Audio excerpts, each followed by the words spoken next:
priority adalah kuliah. Oke, prioritasnya yang utama adalah kuliah.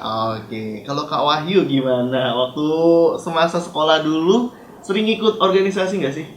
Ya dulu waktu SMA di Makassar, SMA Negeri 1, ikut Kalpataru, Mapala itu, pecinta alam ya. Pecinta alam. Kemudian PMR. Oke. Dari situlah kemudian lanjut di kampus. Oke. Hanya totalnya di himpunan. Oke, di himpunan mahasiswanya. Himpunan mahasiswa Islam. Oke, himpunan mahasiswa Islam ya.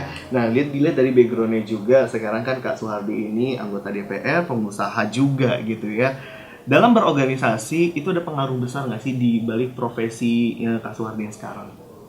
Saya kira organisasi adalah membentuk diri. Di situ ada memahami kondisi sosial kehidupan masyarakat kita, mulai belajar ya. Kemudian juga ada leadership, ya, membentuk leadership diri, bagaimana mengorganisasi teman, bagaimana mengatasi konflik, dan juga bagaimana memanfaatkan struktur. Oke. Jadi kita mulai belajar di situ. Jadi orang-orang yang matang di organisasi, kemudian masuk di profesi apapun, saya meyakini bahwa ia mampu cepat menyesuaikan. Oke, tapi awalnya gitu ya Kak Suhardi, ingat nggak sih mulai pertama ikut organisasi itu sejak kelas berapa atau usia berapa? Lalu yang ikut itu pertama apa? Ya tentu kita di sekolah SMA ya, main di OSIS, main di Pramuka. Nah, di situ mulainya pasti, karena itu bibit-bibit pertama kita. Oke, bibit-bibit pertama dalam berorganisasi. Oke, kalau Kak Wahyu gimana? Awalnya gitu ikut bergabung, tadi kan Mapala tuh di kuliah, tapi sebelumnya udah pernah ikut OSIS kah? Pernah. Oke, aktif di OSIS waktu itu alasannya apa tuh? Pengen ikut berorganisasi? Cari teman aja. Pengen ikutan cari teman? Biar nggak kuper gitu.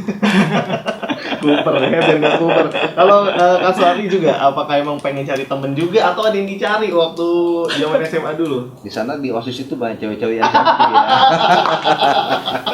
Iya benar sambil cari teman, siapa tuh dapat gebetan gitu ya.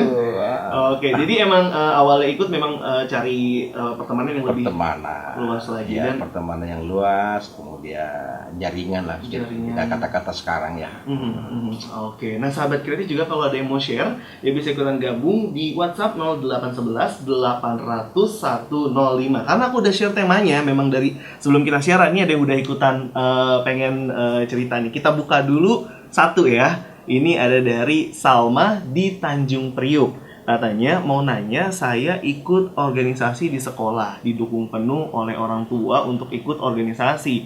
Tapi di lingkungan organisasi yang saya ikutin itu isinya toksik semua. Oke. Dan mau minta solusi gimana cara menghadapinya. Waduh, ini kan sebagai kakak-kakak yang lebih dulu berorganisasi. Kalau lingkungan organisasinya dirasa kurang sehat gitu, tapi dia didukung penuh oleh orang tua untuk ikutan organisasi. Ada saran nggak sih kalau dari Kak Suhardi gimana? Ya, saya kira tentu juga kita bisa selektif ya dalam melihat organisasi. Karena kalau mungkin saja organisasinya baik ya, tapi kalau pengurusnya yang persis tadi ya, apalagi kalau menyimpang etika, apalagi kok narkoba, itu tinggalkan saja langsung. Itu tidak baik untuk membentuk diri ya. Dan lebih bagus kita menghindari. Jadi lemahnya ada kumpulan-kumpulan seperti itu, tinggalkan supaya lebih aman. Oke, lebih aman, juga pergaulan lebih terjaga gitu ya. Daripada terjerumus lebih jauh, itu lebih bahaya lagi, sulit membahayakan. Betul. Lah kalau Kak Wahyu, lanjut aja pernyataan Kakanda Suhardi. Ya apa ya, di organisasi ini kan kita belajar tentang behavioral. Betul. Kita kadang-kadang itu perilaku kita itu dipengaruhi oleh lingkungan kita. Yang saya sepakat ketika misalnya dalam sebuah organisasi ada hal-hal yang negatif yang kemudian kita temukan, kadang-kadang kita harus ada dua hal dalam proses mengalami perubahan sosial itu sendiri. Pertama, act of things, di mana kita ikut arus berputar. Kemudian kedua melakukan proses transformasi. Hanya kadang-kadang ketika kita masih dalam posisi labil misalnya, ruang-ruang proses transformasi itu yang agak sulit kita lakukan. Makanya saya sepakat kita misalnya ya kita harus segera keluar dari ruang-ruang yang boleh jadi bisa menjadi boleh jadi bisa rantai setan gitu. Jadi jangan sampai organisasi yang bisa membangun diri justru malah menjerumuskan gitu ya. Nah, bahaya. Ngobrolin juga soal membangun diri dalam berorganisasi, kita juga kenal yang nama proses penyampaian pendapat, sharing, diskusi musyawarah gitu ya. Mungkin kan ada orang yang gue pengen ikut organisasi tapi gue kuper nih gitu. Gue belum bisa ngomong di depan umum tuh geter gitu suaranya. Nah, kakak-kakak ini pernah ngalamin nggak masa-masa kayak gitu? Kalau Kak Suwardi gimana? Setiap orang mengalami. Nah, sehebat apapun seseorang oratornya sekarang, kalau pada pemula, namanya masa belajar, pasti kita mengalami.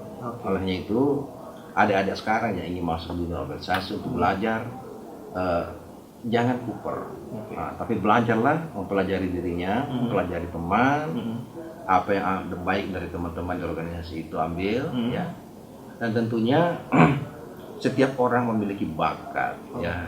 Hanya saja ada yang terpendam. Nah, di organisasi itulah bakat-bakat yang kita miliki itu, sekian bakat yang kita miliki itu mulai terangkat, mulai tumbuh di situ, dan itulah berkembang nantinya. Berarti bisa dibilang dalam berorganisasi adalah proses belajar. Proses belajar. Proses belajar untuk kedepannya kayak seperti Pak Suwardi sekarang gitu, yang mendukung profesinya, lalu juga pengembangan diri yang luar biasa, karena semua juga berawal dari itu tadi. Mulai getar-getar saat ngomong dan lain sebagainya gitu ya. Kalau Kak Wahyu gimana? Pernah ingat ngalamin hal itu? Ya karena organisasi lah yang sehingga membuat saya kenapa berani ada di RRI. Tapi memang belajar sendiri atau ada mentor di organisasi dulu? Behavioral itu tadi. Behavioral. Jadi learning by doing learning by doing. Prinsipnya organisasi itu yang akan memberikan kita ruang proses melihat sejauh mana sebenarnya skill individu kita. Kurang lebih seperti itu. Jadi skill individu untuk dikembangkan dalam kehidupan berorganisasi ya. Kita undang lagi sahabat kreatif untuk yang mau tanya di 0811 800 105. Ini ada lagi satu yang baru masuk, sebelum kita break kita baca dulu ya. Ada dari Rahman di Depok. Ya, di organisasi saya yang saya ikuti ada 2-3 orang yang sifatnya tidak konsisten. Nah, tidak mau minta maaf kalau udah ngelakuin kesalahan. Kira-kira orang yang seperti itu apa bisa menjadi sukses? Gimana ya caranya agar mereka sadar gitu? Pak Suwardi gimana tanggapannya? Jadi konsistensi itu memang harus ditanamkan ya. Tidak serta-merta seseorang itu langsung konsis, langsung bikin komitmen. Kadang-kala memang ada yang bisa dielakkan ya, tetapi jangan selalu begitu, karena di organisasi itulah pembelajaran kita untuk komit dengan teman-teman yang lain.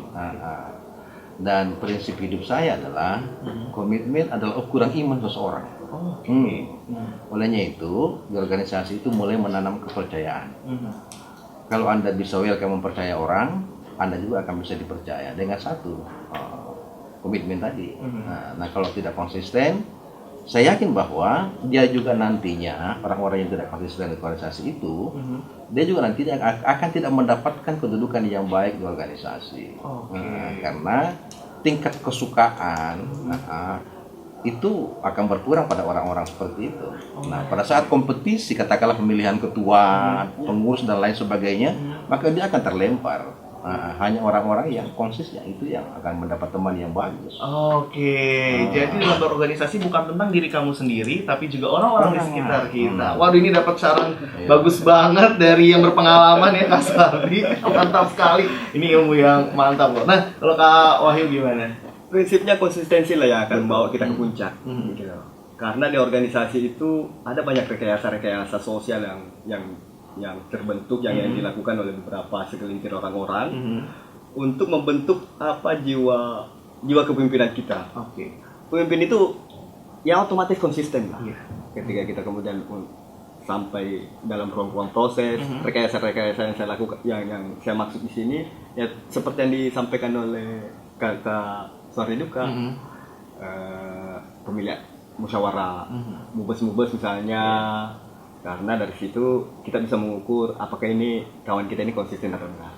Oke, jadi memang dalam organisasi itu tadi ya, yang penting kita itu konsisten, komitmen terhadap sesuatu agar kita juga disukai banyak orang dan posisi kita pun bisa berkembang di tingkat-tingkatan berikutnya gitu ya. Oke, kita masih undang sahabat kreatif untuk kita gabung di WhatsApp 0811 800 105 atau kamu juga bisa ikutan mention ke Twitter kita di @pro2ja. Kita break dulu, jangan kemana-mana, tetap stay tune terus di Pro2 FM Jakarta.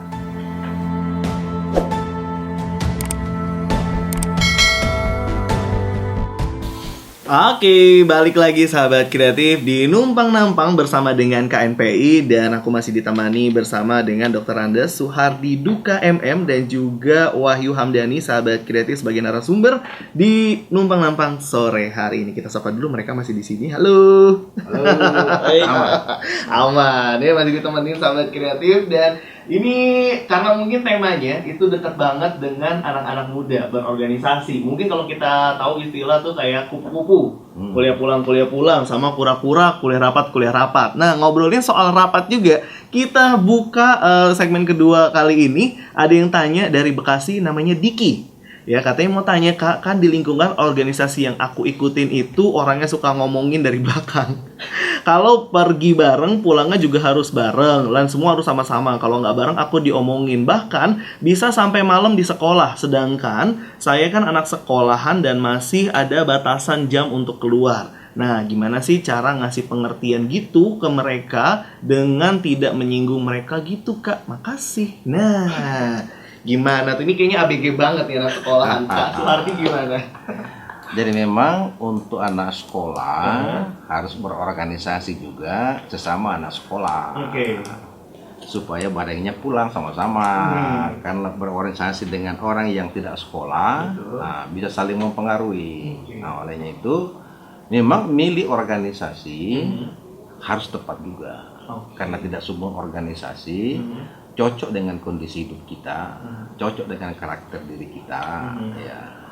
Yang demikian, ya pilih. Kalau masih sekolah, ya sebaiknya organisasi di OSIS, pramuka, atau organisasi yang di intern sekolah.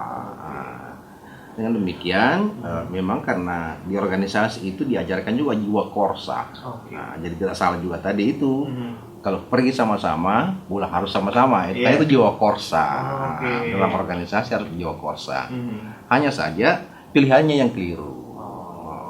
Jadi kalau bisa ikut organisasi intrasekolah supaya lebih terawasi juga, jam pulangnya juga sesuai gitu ya, Kak ya. Oke, kalau tanggapan Kak Wahyu gimana?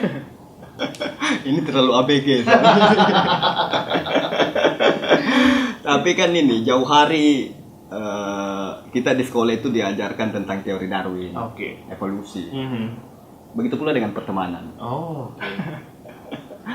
Jadi pertemanan itu lambat laun kita akan saling mengetahui satu sama lainnya.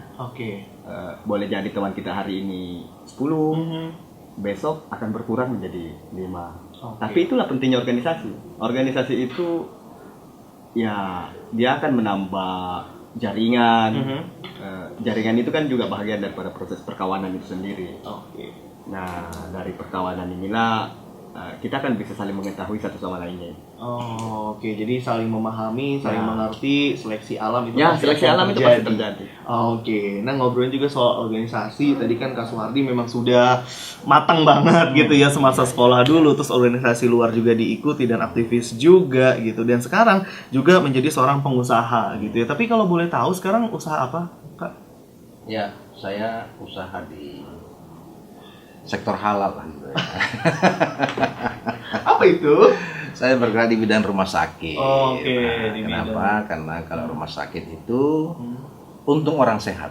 Oh, Nah, oke. artinya kita untung, orang sehat. Oh, untung orang Orang sehat. sehat. Oke, dan itu juga banyak dipengaruhi dari proses berorganisasi, Iya. gitu ya. Oke, nah seberapa penting sih dalam kita memilih organisasi supaya bisa mendukung kayak sekarang kan masa depannya tuh udah cerah, udah baik gitu supaya kita bisa berkembang dari soft skill gitu ya di luar akademis. Gimana cara memilih organisasi yang tepat gitu menurut Ya, Kak Suhardi? memilih organisasi tepat itu ya tentu organisasi yang formal. Oke. Ya, katakanlah seperti KMPI. Mhm. Karena memang KMPI itu adalah organisasi yang diakui oleh negara, bahkan ada di dalam undang-undang tentang pembinaan kepemudaan. Dengan demikian, kalau Anda berada di KMPI, insya Allah Anda tidak akan salah jalan. Oke. Anda akan menjadi seorang nasionalis, Anda akan menjadi seorang Pancasilais, Anda akan menjadi seorang cinta terhadap perbedaan. Karena di KMPI tidak membedakan orang.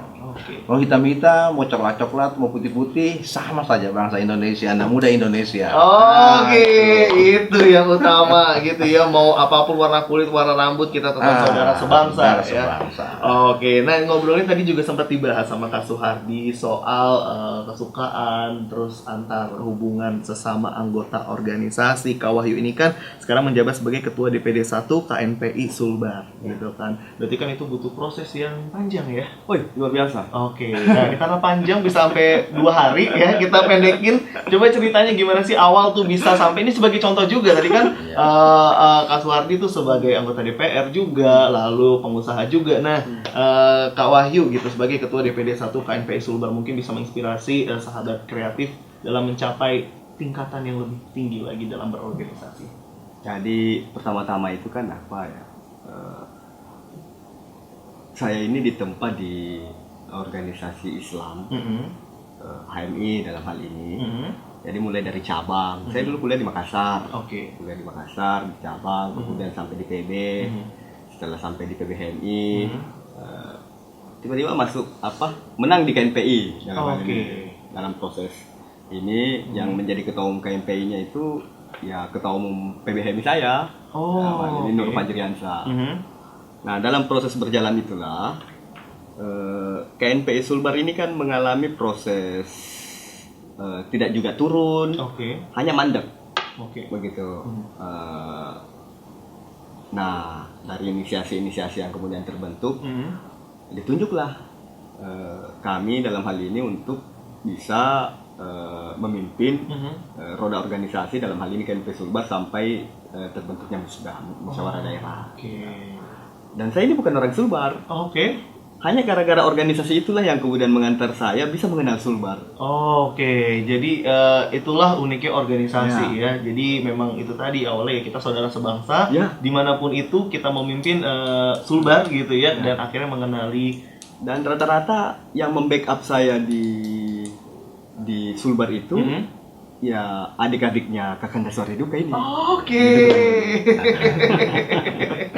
Mantap sekali, itu dia sepenggal pengalaman hebat ya dari narasumber hari ini yang bisa menginspirasi kamu sahabat kreatif. Ya, kita break dulu, nanti kita akan bergabung dengan satu orang lagi yang akan tersambung di line telepon. Tapi nanti jeda dulu sahabat kreatif, satu lagu ya, jangan kemana-mana, tetap stay tune terus di Pro 2 FM Jakarta.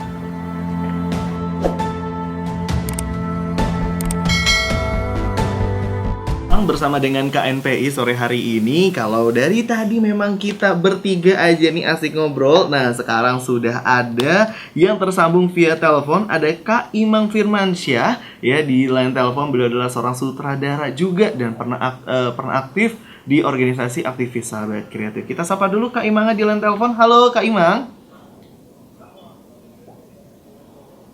Waalaikumsalam warahmatullahi wabarakatuh. Lagi sibuk nih ya Kak Imang ya?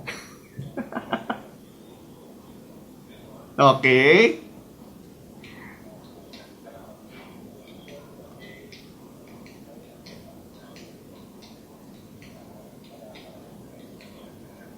Oke, siap. Wah, maaf nih kita ganggu dulu sebentar ya Kak Imang ya. Oke.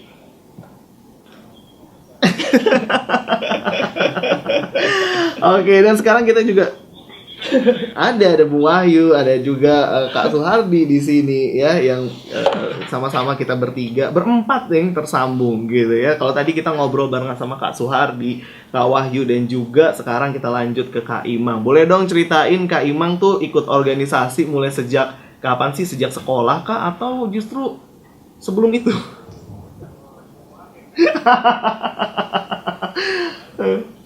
Iya, organisasi PAUD gitu. Oke. Mhm. Mhm. Mhm. Mhm.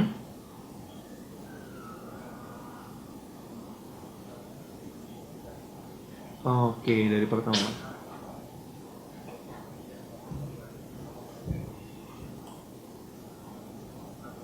Mhm.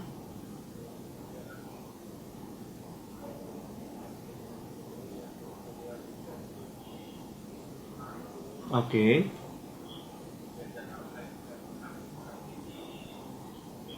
Mhm.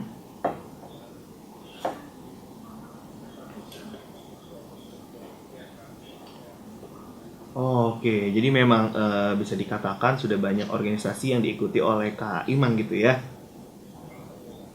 Alhamdulillah. Dan apa sih Kak yang memotivasi Kak Imang untuk terus ikut kegiatan berorganisasi?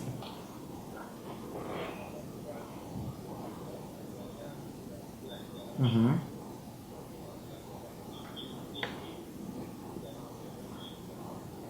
Oke. Oke. Hmm. Oh, bisa ketemu banyak orang gitu ya.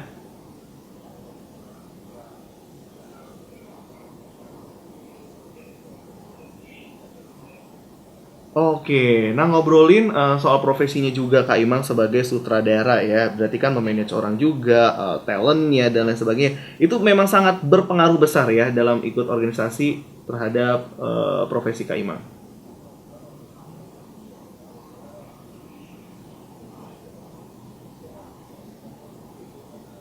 Oke.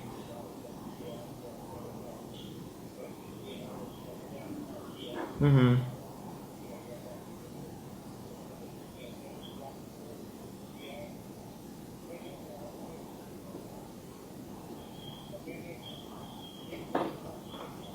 Oke. Mhm.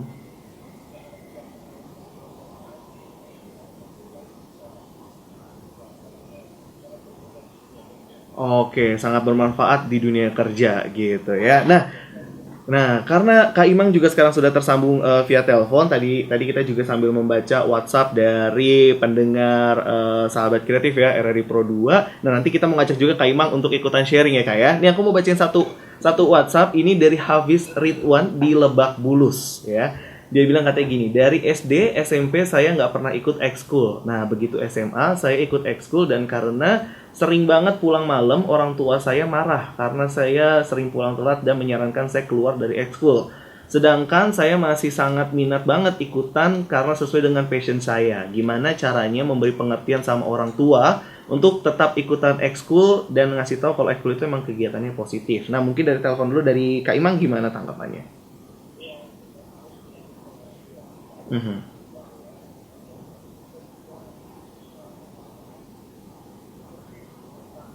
Oke.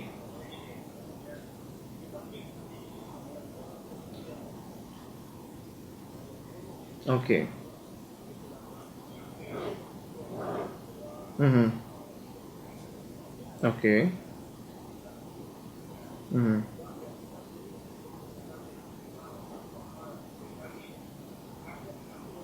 Oke.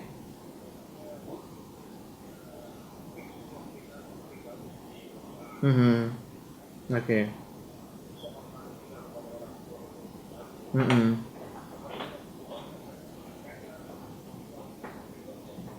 Oke. Oh. Mhm.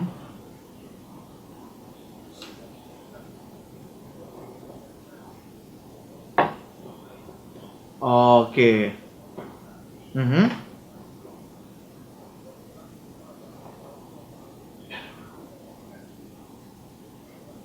Malah. Oke. Oke, jadi sambil menjaga diri juga ya sambil ikut organisasi. Nah, oke, itu tadi dari Kak Ima. Mungkin tanggapan dari Kak Suhardi berbeda. Silakan Kak Suhardi, gimana tanggapannya? Ya, saya kira sama. Orang tua itu selalu menilai anaknya setiap hari, Oke. pasti. Dan tidak ada orang tua yang menghendaki anaknya jatuh, ya. Oke. Pasti orang tua mengkhawatirkan anaknya itu karena ada alasan, Oke. ya. Pada saat Anda keluar malam, kemudian jauh malam tiba, nah pada tingkah laku itu yang dipelajari oleh orang tua. Oke. Kalau tingkah lakunya memang apa yang dikatakan tadi Mas Imam bahwa itu bau rokok, bau minuman, itu sudah pasti Anda yang salah. Oke. Anda harus koreksi diri, ya Anda harus koreksi diri bahwa apa yang kamu lakukan ini keliru, orang tuamu yang benar. Tapi kalau merasa dirimu benar, bahwa tunjukkan, tunjukkan mana yang benar itu pada dirimu berorganisasi, kamu sampai keluar malam jauh, ya. Minimal nilai prestasimu di sekolah lebih bagus. Oke. Jadi tunjukkan dengan prestasi. Oke, sip. Nah, Kak Imam. Oke, nah mungkin ada tambahan gitu dari Kak Imam sekalian saran closing statement. Gimana sih untuk lebih baik lagi dalam berorganisasi supaya tidak salah pilih jalan gitu menurut Kak Imam? Silakan Kak. Oke.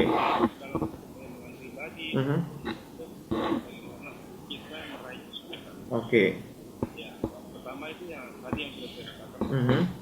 Kita dapat mengatur diri, membangun waktu, dapat mengatur orang lain. Contohnya gini, di organisasi itu kan kita orang-orang yang kita atur itu kan orang-orang yang nggak dibayar. Oke. Kita tuh mereka yang dibayar. Nah, bagaimana bisa kita bisa apa namanya menggerakkan orang dan orang itu mau bergerak sesuai dengan visi kita, sesuai dengan keinginan kita, tadi saya itu adalah suatu prestasi yang sangat bagus. Oke. Itu akan juga berhak apa namanya berguna di dunia kerja. Di dunia kerja orang dibayar. Oke. Yang waktu di organisasi kita mampu menggerakkan orang tanpa dibayar itu hasil. Gimana waktu di apa namanya di profesi kita, di tempat kerja kita juga pasti lebih mampu lagi menggerakkan orang. Oke. Kita mengenal banyak sekali karakter orang dari itu sehingga kita mampu memilih orang ini tempatnya seperti ini di B tempatnya di sini. Kita dengan mengenal berbagai banyak karakter kita mampu nanti mengatur orang. Oke, jadi bisa mengenali karakter-karakter orang gitu ya Kak ya? Kalau papanya organisasi, ikuti organisasi. Kalau yang para pendengar orang tua punya ragu dengan anaknya ikut organisasi, berikan mereka kesempatan. Oke. Berikan mereka kesempatan bahwa mereka juga pasti akan menunjukkan prestasi mereka, menunjukkan bukti mereka bahwa dengan organisasi mereka bisa lebih menjadi orang yang lebih baik. Oke, siap. Terima kasih Kak Imam. Sama-sama. Ya. Oke, mohon maaf sudah ngeganggu waktunya. Oke, ya. Selamat beraktivitas kembali Kak Imam. Salam ke Bung Suhari, Bung siapa? Wahyu. Dani. Nah, Ya, mana Bang. suaranya nih, aduh. Iya, ini Baik, tersambung juga kok. Oke, thank you. Oke, siap Kak Imam. Terima kasih. Selamat sore. Oke, itu dia sahabat kreatif. Kita ngobrol bersama dengan Kak Imam di line telepon. Kita lanjut lagi ya dengan Kak Suwari dengan Kak Wahyu nih. Dalam berorganisasi kan kakak juga sebagai ketua terus juga anggota DPR dan pengalaman organisasi di belakang lainnya dalam memanage orang itu pernah nggak sih ada pengalaman yang sulit banget nih gue ngelola orang-orang yang mungkin memiliki jalan pemikiran yang berbeda dan lain sebagainya tapi tetap disatukan dalam nama organisasi gimana? Iya. Setiap orang punya karakter, pasti beda-beda cara memanagenya. Ya. Hanya memang ada hal-hal yang universal bagi setiap itu orang ada. Nah, hal-hal yang universal itulah yang kita persatukan. Karena memang kita masuk di organisasi itu harus sadar bahwa kita harus bisa melebur kepentingan diri untuk kepentingan yang lebih besar. Olehnya itulah, maka itulah yang harus disadarkan. Nah, beda-beda karakter itu biasa dalam organisasi. Saya juga ingin ingatkan, berorganisasi juga itu memang lebih banyak positifnya, tapi ada juga negatifnya. Supaya jangan salah. Utamanya anak muda sekarang, Ciri-ciri organisasi yang janggal-janggal itu adalah dia sifatnya tertutup. Ini dicatat nih sahabat kreatif ya. Yang tertutup. Dia sangat tertutup, milih-milih orang dan lain sebagainya. Biasanya organisasi seperti itu adalah organisasi yang membawa orang ke narkoba, membawa orang ke jadi teroris. Saya lihat organisasi seperti itu hati-hati. Kalau cara rekrutmennya hanya milih-milih orang tertentu, sistem yang terlalu itu tidak terbuka namanya. Nah, olehnya itu pilihlah organisasi yang lebih terbuka. Karena kalau organisasi terbuka itu yang membentuk diri kita, membentuk karakter kita, dan bisa juga menjadi landasan kita untuk memperbaiki diri dan menjadikan kita bisa jadi politisi karena landasan organisasi. Bisa jadi seorang birokrat karena bisa jadi organisatoris. Bisa jadi pengusaha juga demikian. Jadi itu modal utamanya. Jadi banyak manfaat banget dari berorganisasi, tapi tadi ya tertutup atau mencurigakan, mendingan jangan cari organisasi yang bisa mengembangkan diri gitu ya. Itu dari Kak Suhardi. Kalau dari Kak Wahyu bagaimana? Ini kan bagaimana cara menggerakkan orang-orang ya. Nah, sebenarnya mudah saja karena definisi organisasi itu kan tempat berkumpulnya orang-orang untuk mencapai tujuan bersama. Tujuan bersama yang saya maksud di sini ya kita satu passion. Nah, kadang memang dalam menggerakkan organisasi itu sendiri kadang mut-mutan. Nah, dari sinilah kita bisa belajar tentang bagaimana memahami karakter seseorang. Ada yang harus pendekatannya dengan cara ngopi dulu, harus ada cara pendekatannya dengan bergosip terlebih dahulu, banyak hal untuk menggerakkan sebuah organisasi sendiri. Jadi beragam pendekatan supaya juga lebih ngena lagi gitu ya. Sahabat kreatif, kita masih ada sisa satu segmen lagi, dan untuk kamu yang masih ingin bergabung masih ada kesempatan bisa ikutan WhatsApp di 0811 800 105.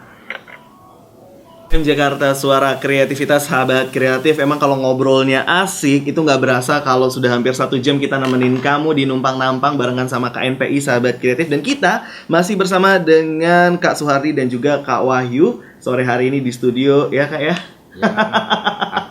Kayaknya 1 jam tuh dirasa kurang kalau share soal organisasi memang dekat banget sama kehidupan anak-anak ABG zaman sekarang gitu ya. Ini juga ada satu terakhir yang masuk, aku bacain aja ya. Ini dari Ranti di Kelapa II, Depok.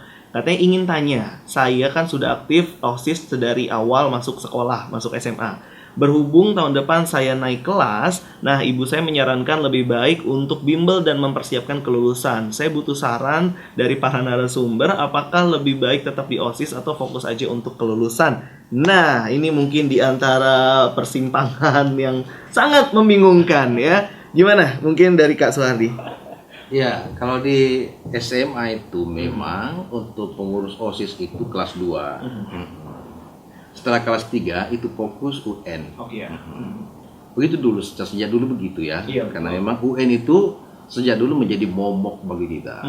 Banyak berdoa, banyak bimbel dan lain sebagainya. Olehnya itu apa yang disarankan oleh ibunya itu wajar. Dan saya kira lebih bagus, lebih banyak masuk di bimbel karena persiapan untuk ujian nasional. Walaupun sekarang Menteri Pendidikan sudah mengubah sistem ujian nasional, sudah lebih lokalistik lah gitu. Jadi lagi menjadi momok ya. Jadi lebih baik ikut kata orang tua untuk mempersiapkan kelulusan. Itu lebih bagus. Itu dari Kak Suhardi. Kalau dari Kak Wahyu bagaimana? Organisasi itu penting. Tapi orang tua itu jauh lebih penting. Betul. Jadi kalau untuk kelulusan, ya Anda sekolah ini kan untuk lulus, bukan untuk ini. Untuk organisasi itu, ya bisa kapan saja, gitu lah.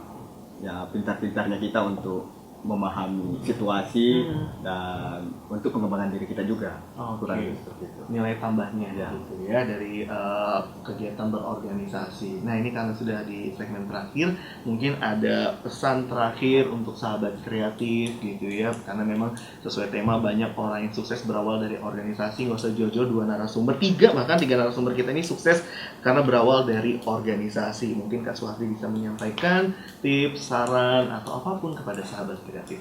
Iya, jadi kesimpulan organisasi penting. Banyak manfaat yang bisa kita dapatkan. Bahkan juga bisa menjadi tempat untuk mendapatkan jodoh di sana. Iya. Namun demikian, organisasi bukan tujuan. Dengan demikian, organisasi adalah sebagai jembatan untuk mencapai tujuan. Dengan demikian anak muda, saya sarankan tetaplah gantungkan cita-citamu setinggi langit untuk memperbaiki Indonesia yang lebih baik. Jangan mencontoh pejabat-pejabat yang ada sekarang yang korupsi dan lain sebagainya. Tapi buatlah dirimu sendiri.